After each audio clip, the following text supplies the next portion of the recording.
नमो बुद्धाय. बुद्ध आणि त्यांचा धम्म ह्या ग्रंथाचे आपण वाचन पाहत आहोत. मागील भागामध्ये आपण जग हे धम्म राज्य बनविणे हे बघितले. आज आपण पाहणार आहोत उपविभाग 2.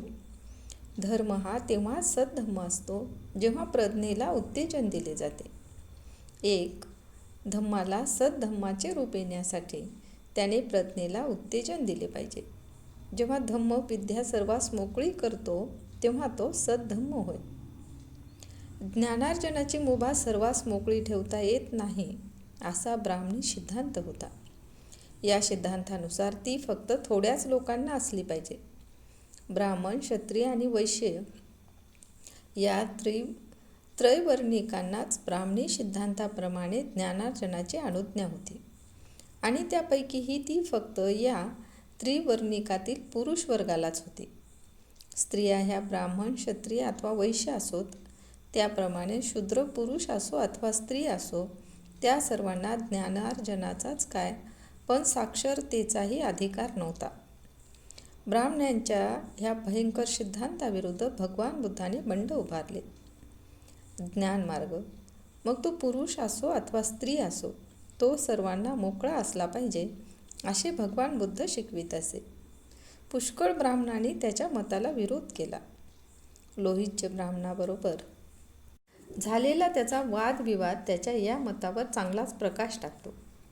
एकदा कौशल जनपदातून आपल्या संघातील अनेक भिक्षूसह परिभ्रमण करीत असताना तथागत शालवाटिका या नावाच्या शालवृक्ष रांगांनी परिवेष्टित अशा एका खेडेगावी आले.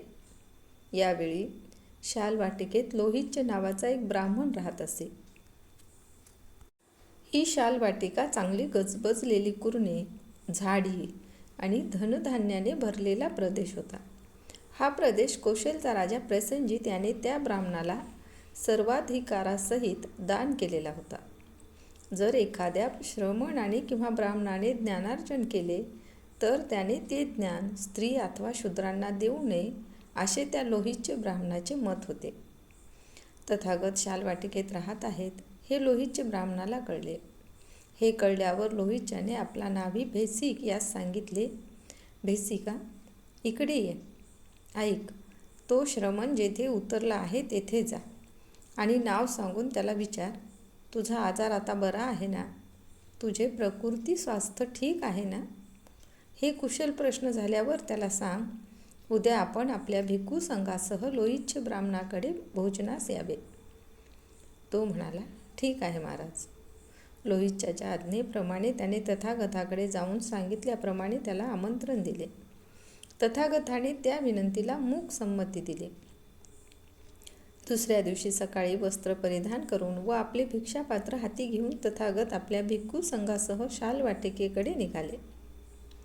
भगवान बुद्धाला आणण्यासाठी लोहितच्याने पाठविलेला दूत भगवान बुद्धाच्या मागे एक एक पाऊल टाकीत चालत होता.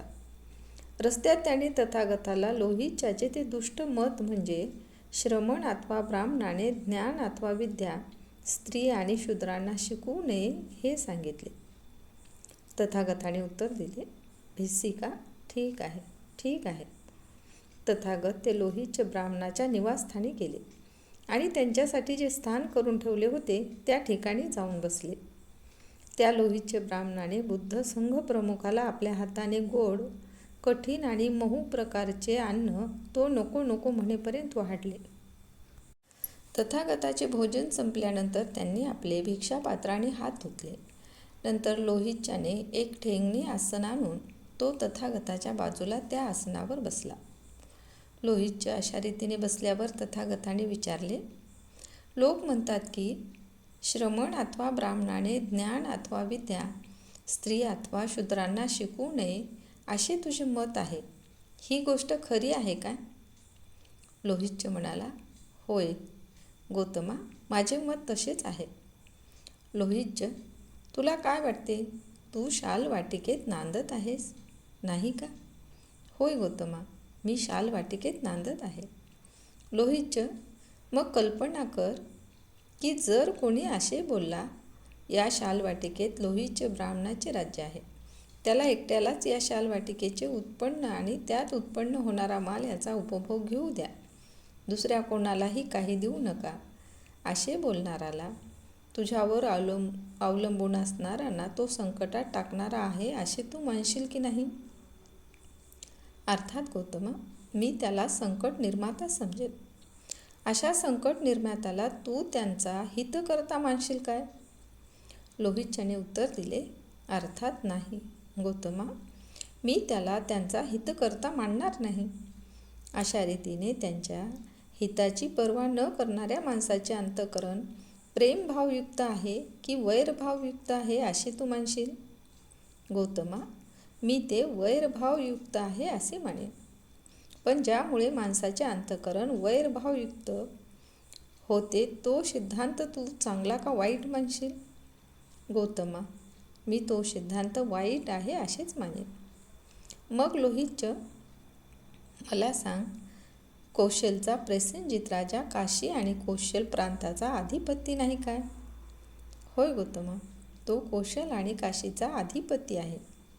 मग लोहितच, कल्पना कर, कोणीतरी असे बोलला की कौशलचा प्रसेनजित राजा याच्या छत्राखाली आणि काशी कौशल प्रांत आहेत.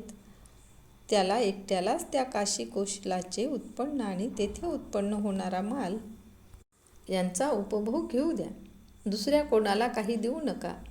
तर असे बोलणाऱ्या मनुष्याला तू आणि जे इतर प्रसेनजिताचे आश्रित आहात त्यांना संकटात टाकणारा मनुष्य म्हणून तू मानशील की नाही? होय गौतमा, मी त्याला संकटकर्ता समजेल. अशा संकटकर्त्या माणसाला तू हितकर्ता मानशील काय? नाही गौतमा, तो त्यांचा हितकर्ता नव्हे. आणि जर तो त्यांचा हितकर्ता नसेल तर त्याचे अंतःकरण लोकांसंबंधी प्रेमयुक्त आहे की वैरयुक्त आहे? गौतमा, ते वैरयुक्त आहे. ज्या सिद्धांताने माणसाचे अंतःकरण वैरयुक्त होते तो सिद्धांत तुझ्या मते वाईट की चांगला? गौतमा, तो सिद्धांत वाईट आहे. मग लोहितचा, हे तू मान्य करतोस की जर तुला कोणी सांगू लागले की तू शालवाटिकेचा स्वामी असल्यामुळे तिच्या उत्पन्नाचा आणि मालाचा तू एकट्यानेच उपभोग घ्यावा, दुसऱ्या कोणालाही त्यातील काही देऊ नये, त्याप्रमाणे कोणी असे बोलू लागला की कौशलचा प्रसेनजित राजा काशी आणि कौशलचा राजा असल्यामुळे त्याचे सर्व उत्पन्न त्याने एकट्यानेच भोगावे, दुसऱ्या कोणाला त्याने काही देऊ नये, तर तो तुझवर अवलंबून असणाऱ्या लोकांना आणि त्याप्रमाणेच तुला आणि तुझ्यासारख्या राजाच्या आश्रितांना संकटात टाकणारा ठरेल.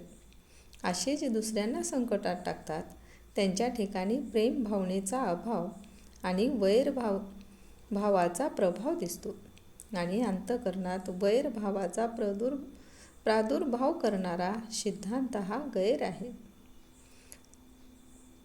तद्वत हे लोहितच, जो कोणी श्रमण अथवा ब्राह्मण विद्या आणि ज्ञान स्त्री पुरुषांना देऊ नये असे म्हणतो त्याचे ते मत वैरभावावर आधारल्यामुळे तो संकट निर्माता ठरतो.